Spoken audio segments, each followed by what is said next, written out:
আসসালামু আলাইকুম ভাই সাহেব, কী অবস্থা সবার? কেমন আছেন? ডিউটি থেকে এসেছি, এসে রান্না করা লাগবে। রান্নার জন্য মার্কেটে যাচ্ছি বাজার করতে। নিজে যদি খাইতে চান এখানে রান্না অবশ্যই করতে হবে। রান্না না করলে খাইতে পারবেন না। আর রান্না করার জন্য মার্কেটে যাইতে হবে, মার্কেট থেকে বাজার করতে হবে। প্রবাসীদের একটাই সবচেয়ে বড় সমস্যা রান্না করে খাওয়া।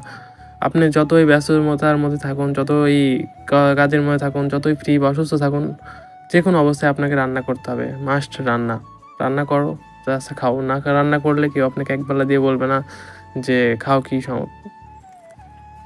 সবচেয়ে বড় সমস্যা বিদেশে রান্না করা। তো রান্নার জন্য আজকে আমি আসছি মার্কেটে। মার্কেটে কিছু আসলে বাজার কিনতে করতে হবে, কাঁচা বাজার। বাজার নাই, রুমে এসে ডিউটি থেকে এসে দেখি। তো বাজার করতার জন্য মার্কেটে আসা আমাদের জন্য সকলের প্রয়োজন। তো ভাবতেছি কী নিবো?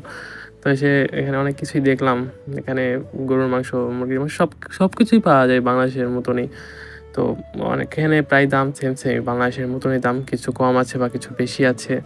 প্রায় একই দাম, সেম দামই পড়ে।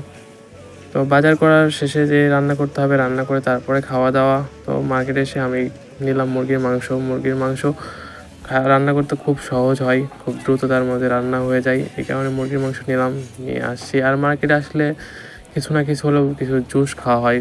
বিশেষ করে শরীরের জন্য অনেক উপকারী হয়। সারাদিন ডিউটির পর এসে কিছু খাওয়া-দাওয়া একটু হয়। তো এই কারণে মার্কেটে আসলে আমার পছন্দের কিছু ফেভারিট জুস খাই। বিদেশে সকল কিছু নিজের হাতে নিতে হয়। সবকিছু এখানে আপনাকে কেউ কিছু দিবে না। সব নিজের হাতে উঠায় নিতে হবে। আর এখানে আসলে সবকিছু লাইন, বিদেশে সবকিছু লাইন। তো এরই মাঝে আমার আজকে ভিডিওটা শেষ। ছোট্ট ব্লগে আপনাকে স্বাগতম। ধন্যবাদ। দেখা হচ্ছে নতুন কোনো ভিডিওতে।